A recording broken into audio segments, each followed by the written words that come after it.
Bonjour, bienvenue dans cette deuxième partie de notre exploration du voyage du héros.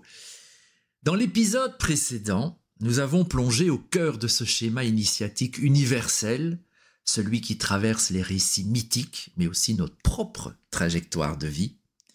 Nous avons vu que le héros n'est pas simplement celui qui n'a pas peur, mais surtout celui qui ose la traverser, celui qui choisit de répondre à l'appel quand tant d'autres restent dans le confort du village ou errent dans l'incertitude du terrain vague. Nous avons découvert à quel point la peur, loin d'être un obstacle insurmontable, est en réalité une invitation au dépassement. C'est elle qui marque le seuil entre le connu et l'inconnu, entre la vie que l'on maîtrise et celle que l'on pourrait pleinement embrasser. Nous avons aussi exploré les travaux de Robert Dilts et Stephen Gilligan qui montrent que pour certains, ce voyage est une nécessité intérieure, un passage quasi inévitable vers un état de conscience transformateur. Il y a beaucoup de chances que vous en faites partie. Ils nous ont rappelé que le mentor intérieur joue un rôle clé dans cette transition, éclairant le chemin et nous aidant à franchir le cap vers l'inconnu. Et vous ? Où en êtes-vous ? Peut-être, et j'espère, avez-vous pris un moment pour observer une peur qui vous retient, comme je l'ai proposé à la fin du dernier épisode. Peut-être avez-vous noté cet appel intérieur qui murmure qu'un changement est nécessaire. Aujourd'hui, je vous propose d'aller plus loin. Maintenant que nous avons posé les bases du voyage du héros, il est temps de parler d'action. Comment concrètement passer du blocage au mouvement ? Quels outils permettent de franchir ce seuil et d'initier cette transformation ? Dans cette deuxième partie, nous allons explorer comment répondre à cet appel, transformer la peur en élan et entrer pleinement dans le voyage. Prêt à prendre la route ? Alors, c'est parti !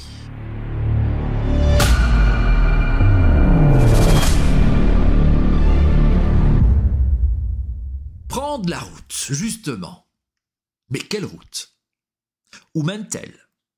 Et surtout, est-ce que quelqu'un a pensé à laisser des panneaux indicateurs sur ce foutu chemin ? Parce que, soyons honnêtes, si le voyage du héros était un GPS, il aurait des instructions du genre « Au prochain carrefour, prenez une décision qui va bouleverser votre existence. Faites un demi-tour sur vous-même et affrontez votre plus grande peur.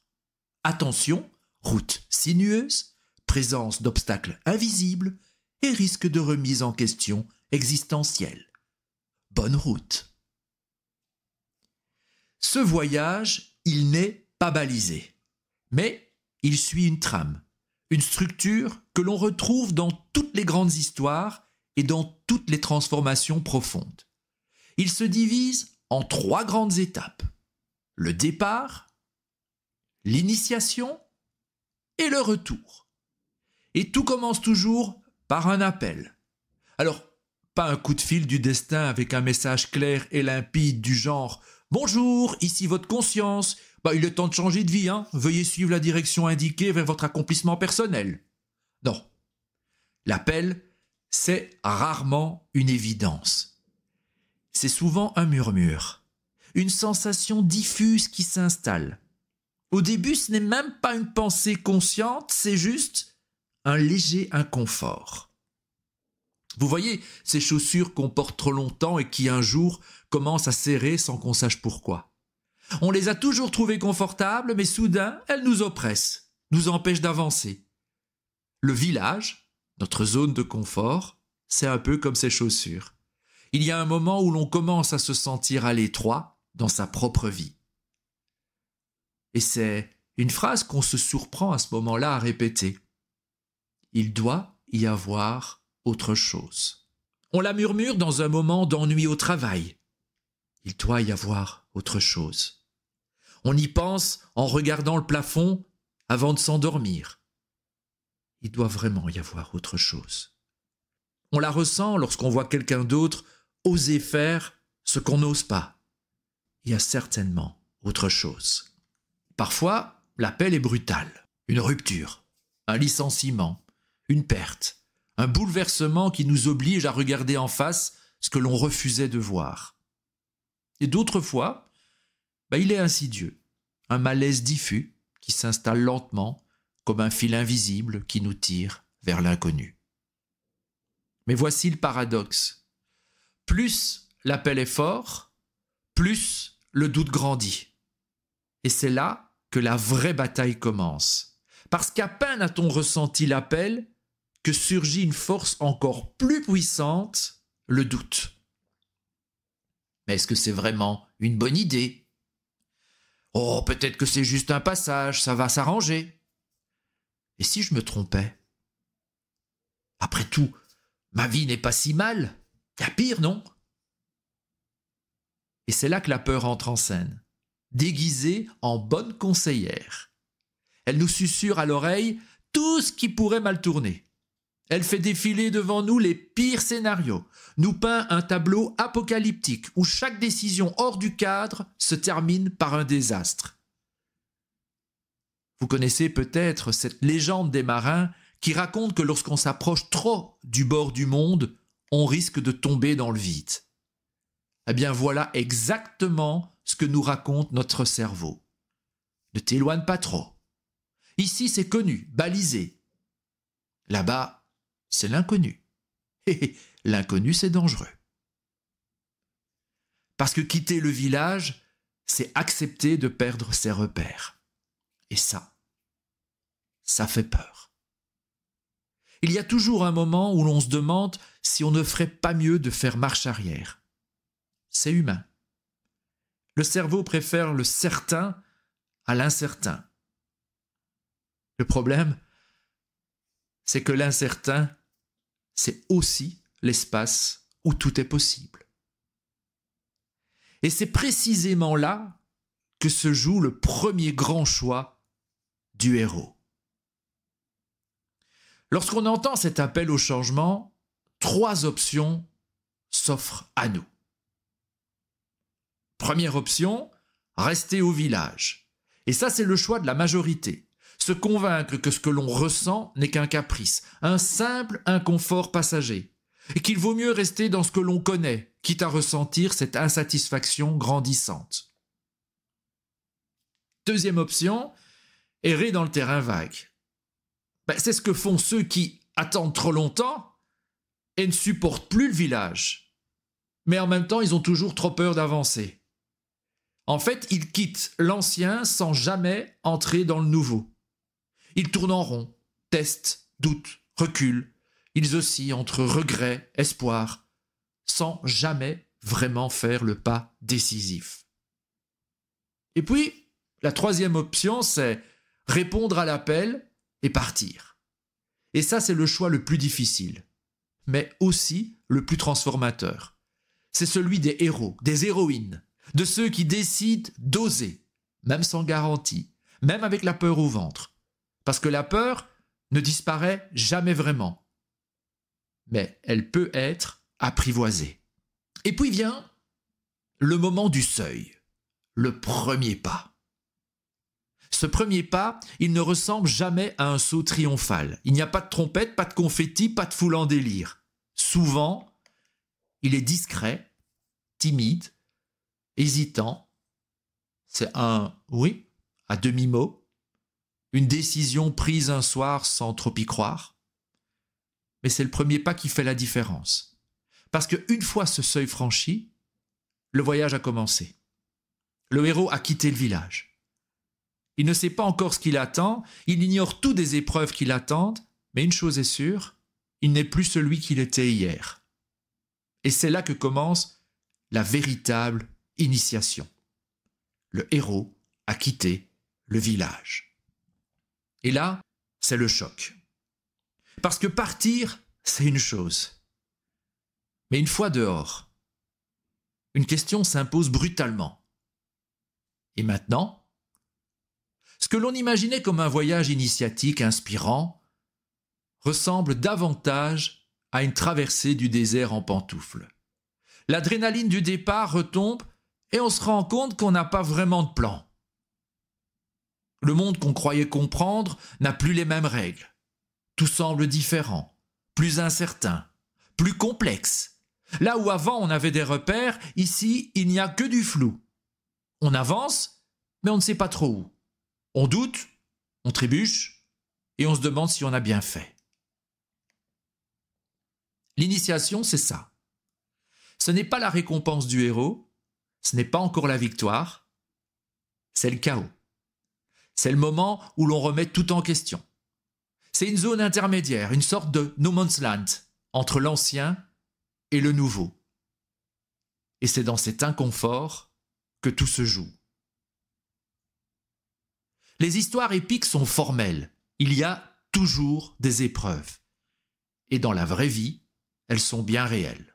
Ce sont ces moments où l'on se confronte à ses propres limites, où l'on comprend que vouloir changer ne suffit pas. Là où l'on espérait des portes qui s'ouvrent, on trouve des murs. On voulait un renouveau fluide et inspirant, on se retrouve en pleine tempête. L'initiation, c'est le moment où l'on comprend que ce voyage ne se fera pas sans perdre une partie de nous. Ce que nous étions ne peut pas survivre ici. L'ancien moi doit s'effacer pour laisser place à une version plus grande, plus forte, plus authentique. Mais pour ça, il faut accepter de perdre pied. C'est le moment où le héros doute le plus. Il est tenté de faire demi-tour. Il regarde derrière lui et voit la silhouette rassurante du village, là où tout était prévisible. L'idée de revenir en arrière est séduisante. Mais un problème se pose. Le retour en arrière n'est plus possible. Non pas parce que le chemin est bloqué, mais parce qu'il n'est plus le même. Il a changé.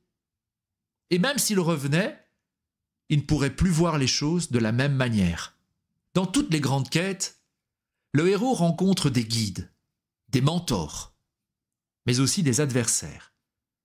Dans la vraie vie, c'est exactement la même chose. Sur ce chemin, on croise ceux qui nous inspirent, des rencontres qui tombent au bon moment, des livres qui ouvrent des portes, des expériences qui nous éclairent d'un jour nouveau. Ce sont les alliés, ceux qui nous aident à avancer quand on doute, qui nous tendent la main quand on pense abandonner. Mais il y a aussi les ombres, les résistances, les oppositions, ces moments où tout semble nous pousser à renoncer. Ça peut être les autres, ceux qui nous rappellent qu'on était bien avant, ceux qui inconsciemment ou non veulent nous ramener en arrière, nous rappeler qui nous étions au lieu de nous laisser devenir ce que nous sommes en train de devenir. Et puis, il y a un adversaire ultime, nous-mêmes. Ce vieux réflexe qui nous fait croire qu'on n'est pas à la hauteur, ce doute persistant qui revient dès que l'on commence à progresser. Et c'est là que tout bascule. Dans chaque voyage initiatique, il y a un moment clé, un face-à-face qui détermine tout. C'est l'instant où l'on ne peut plus fuir. On a déjà franchi tellement d'étapes qu'il ne reste plus qu'un dernier mur à briser, un dernier combat à mener. Et ce combat, il se joue à l'intérieur. C'est ici que le héros meurt et renaît. Pas littéralement, bien sûr, mais l'ancien soi, celui qui était parti avec ses certitudes et ses peurs, n'a plus sa place. Il faut le laisser derrière, il faut le laisser mourir pour que le nouveau soi puisse émerger. Cette étape, mon Dieu, elle fait peur, parce qu'elle signifie un point de non-retour. Mais c'est aussi le moment où tout s'illumine. On comprend alors que l'on n'a pas fait ce voyage pour devenir quelqu'un d'autre, mais pour enlever tout ce qui n'était pas nous depuis le début. Ce n'est pas une quête pour trouver un trésor, c'est une quête pour devenir le trésor. Et il y a le choix final, quitter ou intégrer. Car une fois cette transformation vécue, un dernier choix s'impose. Il y a ceux qui, une fois changés, ne peuvent plus revenir, qui doivent poursuivre ailleurs, loin du village, loin de leur ancienne vie. Parce que l'ancien monde ne correspond plus à la nouvelle personne qu'ils sont devenus. Et puis, il y a ceux qui reviennent, mais ils ne reviennent pas comme avant. Ils ramènent quelque chose, une sagesse, une force, une vérité. Et c'est là que commence le retour. Le retour, oui. Revenir, oui. Mais différent. Le héros a affronté ses épreuves, il a traversé le doute, perdu ses repères, rencontré des alliés et des ennemis, et surtout, il a changé. Et maintenant, il revient. Enfin, il essaye. Parce que revenir, ce n'est pas juste rentrer chez soi et reprendre sa place comme si rien ne s'était passé. Revenir, c'est confronter ce qu'on est devenu à un monde qui, lui, n'a pas changé. Et parfois, c'est encore plus difficile que l'initiation elle-même. Revenir, c'est être un étranger chez soi. Vous avez déjà eu cette sensation étrange en retournant dans un endroit qui a marqué votre passé? Une maison d'enfance, une ancienne école, un quartier où vous avez vécu, tout est pareil. Les murs, les rues, les visages. Et pourtant, il y a quelque chose qui cloche. Ce n'est pas l'endroit qui a changé, c'est vous. Le village que vous aviez quitté est toujours là, avec ses habitudes, son rythme, ses règles. Mais vous ne le voyez plus de la même manière. Vous avez vu ailleurs, vécu autre chose, et soudain ce qui vous semblait normal avant paraît petit, figé, presque artificiel. Et ça, c'est perturbant. Parce qu'on s'attendait peut-être à un retour triomphal, une reconnaissance éclatante, une ovation pour tout ce que l'on a traversé. Mais la vérité, c'est que le village n'a pas bougé. Et il ne vous attendait même pas. Pire encore, ceux qui sont restés ne comprennent absolument pas ce que vous avez vécu. Et c'est là que commence le vrai défi du retour. Parce que raconter son voyage, c'est difficile. On essaye d'expliquer ce que l'on a appris, ce que l'on a ressenti, mais les mots sonnent creux.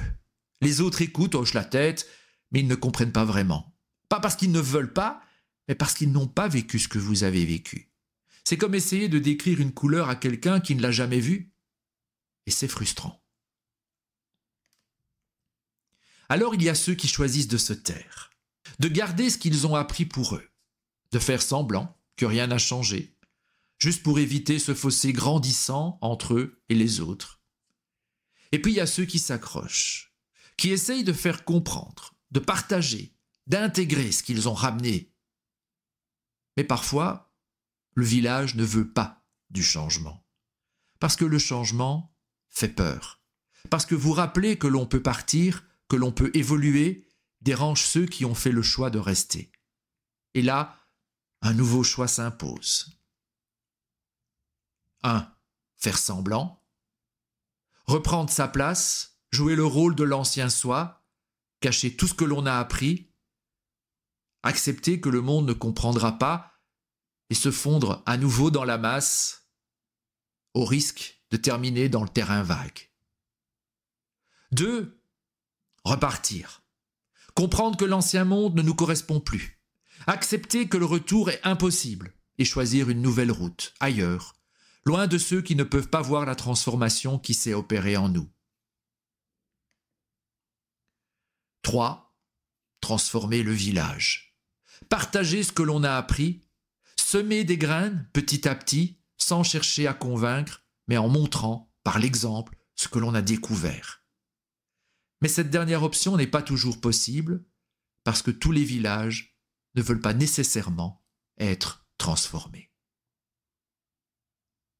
C'est là qu'on comprend que le voyage du héros n'est pas une ligne droite. Ce n'est pas un simple départ, initiation, retour. C'est un cycle. Le héros revient, mais il ne revient jamais exactement au même endroit.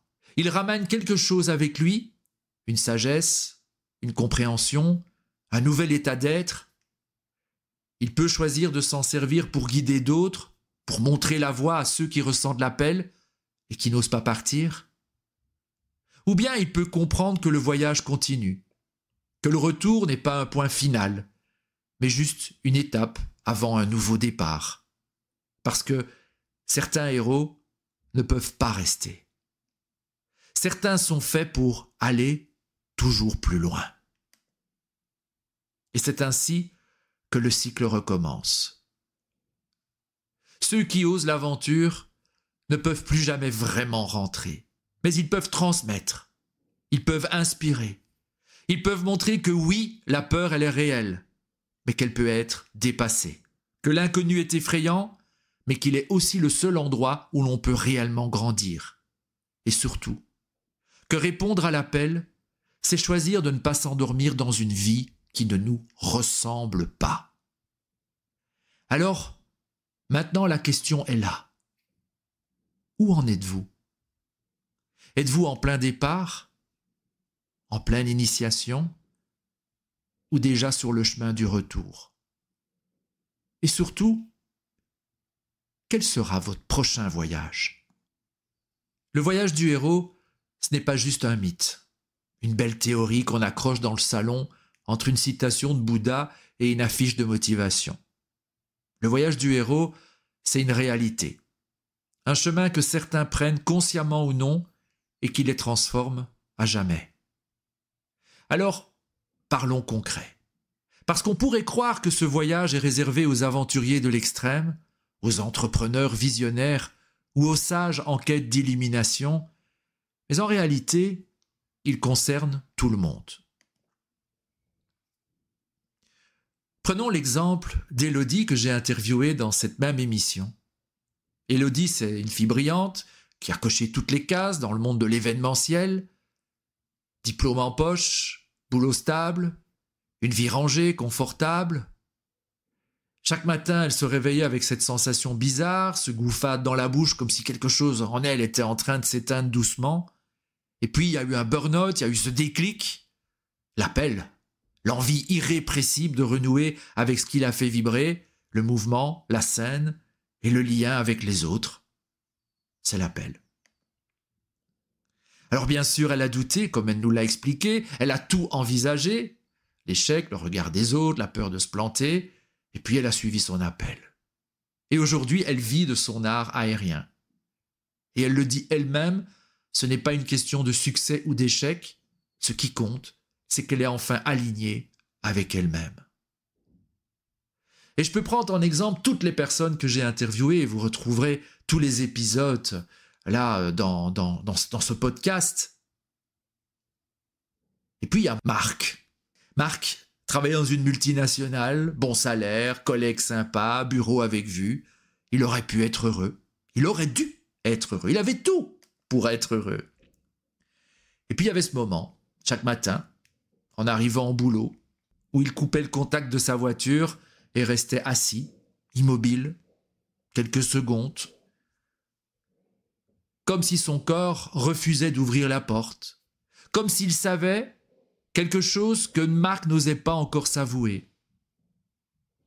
Et un jour, il a craqué. Pas dans un coup de folie, pas sur un coup de tête, mais il a commencé à s'écouter, à écouter cet appel qu'il étouffait depuis trop longtemps. Il a réussi, il a repensé à cette idée qu'il avait toujours eue, créer son propre projet, ses projets même, être indépendant. Alors il a commencé à réfléchir sérieusement. Et puis un jour, il a pris la décision de sauter. Et c'est resté terrifiant. Plusieurs fois, il s'est demandé s'il n'avait pas fait la plus grosse erreur de sa vie. Mais aujourd'hui, Marc ne regrette rien. Il gagne peut-être moins qu'avant, il travaille plus qu'avant, mais il est libre. Il a retrouvé l'énergie qu'il avait perdue. Parce que ce voyage, en fait, ce n'est pas une question de sécurité ou d'assurance, c'est une question de vie ou de survie même intérieure. Alors vous, je vous repose la question, où en êtes-vous? Peut-être que vous sentez cet appel, peut-être que vous êtes déjà en route, ou peut-être que vous êtes en train de vous raconter que ce n'est pas pour vous, que ce n'est pas le bon moment. Alors je vais vous proposer un exercice simple. Rien de mystique, rien de contraignant, juste une question. Prenez un papier, ouvrez une note sur votre téléphone et notez cette phrase. Si je n'avais aucune peur, si rien ne pouvait mal tourner, quelle serait la première chose que je ferais? Ne réfléchissez pas trop. Laissez juste la réponse venir. Parce que cette réponse, ça peut être l'appel. et si vous hésitez à écrire, si une petite voix vous dit « Non, mais ça c'est idiot, ça ne marchera jamais », alors là, vous avez trouvé votre peur. Et ça, c'est là que tout commence. Maintenant, j'ai une autre question. Qu'est-ce qui vous retient? Notez toutes les peurs, tous les freins qui surgissent. Ne cherchez pas à les contrer. Laissez-les sortir. Et enfin, demandez-vous, et si ces peurs n'étaient pas là, qu'est-ce que je ferais? Parce que c'est là que se trouve le seuil. C'est ici que commence votre voyage. Alors on y est. On a parlé du départ, de l'appel, des doutes, des peurs qui paralysent. On a plongé dans l'initiation, dans ce moment où tout bascule, où l'on se confronte à l'inconnu, où l'on meurt à ce que l'on était pour renaître à ce que l'on est. Et on a exploré le retour, cette phase où l'on tente d'intégrer ce que l'on a appris dans un monde qui, lui, n'a pas bougé. Mais maintenant se pose une question, et après? Parce que le voyage du héros, ce n'est pas juste un truc épique qui arrive une fois dans une vie, ce n'est pas réservé aux grandes transitions ou aux bouleversements radicaux, non. Ce voyage, il est partout, dans le quotidien, dans les petites décisions, dans les projets que l'on veut lancer, dans les peurs que l'on choisit d'écouter ou de dépasser. Et c'est là qu'on va voir comment l'appliquer, ici et maintenant, dans votre vie. Ce schéma initiatique, vous pouvez l'appliquer tous les jours. Chaque fois que vous devez prendre une décision qui vous sort de votre routine, chaque fois que vous sentez cette résistance, ce petit stress qui vous dit « Non, reste là, c'est plus simple ». Prenons des exemples simples. Vous voulez prendre la parole en réunion, mais vous sentez cette peur qui monte là en vous. Ben vous êtes au seuil, prenez-en conscience. L'appel, il est là. La peur aussi. À vous de voir si vous reculez ou si vous osez. Vous rêvez de changer de travail, mais vous êtes tétanisé à l'idée de tout recommencer. L'appel au voyage, il est là. La peur aussi. Vous pouvez ignorer l'appel ou commencer à explorer les premières étapes. Vous voulez apprendre un nouvel instrument, mais la peur du ridicule vous freine. L'appel est là. À vous de voir si vous acceptez l'initiation. Ce schéma se répète à chaque instant où vous êtes face à un changement. Et ce qui est génial, c'est que vous pouvez l'utiliser comme une boussole. Demandez-vous, où suis-je dans mon voyage? Suis-je encore au village à hésiter? Suis-je dans le terrain vague? Suis-je déjà dans l'initiation en pleine tempête? Ou suis-je en train de revenir avec une nouvelle compréhension? Demandez-vous, quelle est la peur qui me retient? Parce que si vous ressentez de la peur, c'est bon signe. Ça veut dire que vous êtes à la frontière entre l'ancien et le nouveau. Et puis troisième question que vous pouvez vous poser, c'est quel serait mon premier petit pas? Pas un saut dans le vide, juste un petit mouvement vers le changement.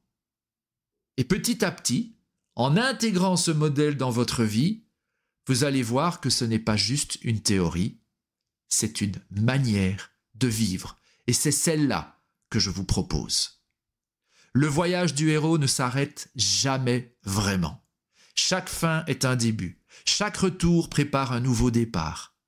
Alors aujourd'hui, je vous pose encore une dernière question.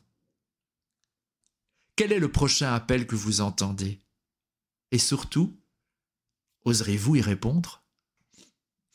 Alors voilà, on a parlé du départ, du premier doute, de l'initiation, de la traversée des peurs, du retour et de l'intégration dans la vie quotidienne. On a décortiqué ce schéma universel qui, depuis des millénaires, façonne les récits épiques, mais aussi nos propres vies.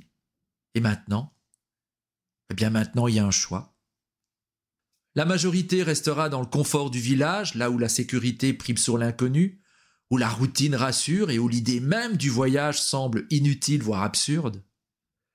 D'autres resteront dans le terrain vague, entre deux incertains, où l'on sent l'appel, mais où la peur de l'inconnu, de l'échec, du changement nous empêche de bouger. Ils savent qu'ils veulent autre chose, mais restent figés, paralysés entre le rêve et l'action. Et puis il y a ceux qui osent. ceux qui, malgré la peur, malgré l'inconfort, décident de répondre à l'appel, ceux qui franchissent le seuil, qui acceptent la traversée, qui comprennent que la transformation ne se fait pas en restant immobile, mais en avançant un pas après l'autre. Il y a quelques jours à peine, j'ai eu l'immense privilège d'accompagner 7 héros dans leur propre voyage initiatique, lors de ma retraite, le voyage des héros à Fuerteventura. 7 âmes courageuses qui ont osé quitter leur village, qui ont traversé leurs doutes, affronté leurs ombres et découvert en eux des forces insoupçonnées. Et je pense fort à eux en enregistrant cet épisode parce que je sais le courage qu'il faut pour faire face à ses peurs, pour se confronter à soi-même, pour sortir du connu et entrer dans cette terre nouvelle où tout devient possible. Alors je vous la repose. Et vous? Où en êtes-vous? Quel est cet appel que vous entendez au fond de vous, ce murmure persistant qui refuse de se taire? Et quelle est cette peur qui vous retient encore? Aujourd'hui, je vous invite à vous poser la question: êtes-vous prêt à devenir le héros de votre propre vie? Si cet épisode résonne en vous, si vous sentez que l'appel est là, mais que vous ne savez pas encore comment le suivre, sachez que ce voyage peut aussi être le vôtre. Alors le voyage des héros, édition 2025 est terminé, mais l'histoire ne s'arrête pas là et je prépare déjà l'édition 2026. Alors si vous sentez que cette édition pourrait vous aider à traverser ce passage initiatique et vous reconnecter à votre puissance intérieure, n'hésitez pas à me contacter et je vous tiendrai informé dès que les inscriptions sont ouvertes. Mais d'ici là, observez votre chemin, écoutez cet appel et souvenez-vous, ce n'est jamais le bon moment, jamais. Il n'y aura jamais de certitude. Il n'y a que le choix d'oser ou de rester. Alors, qu'allez-vous choisir? À la semaine prochaine.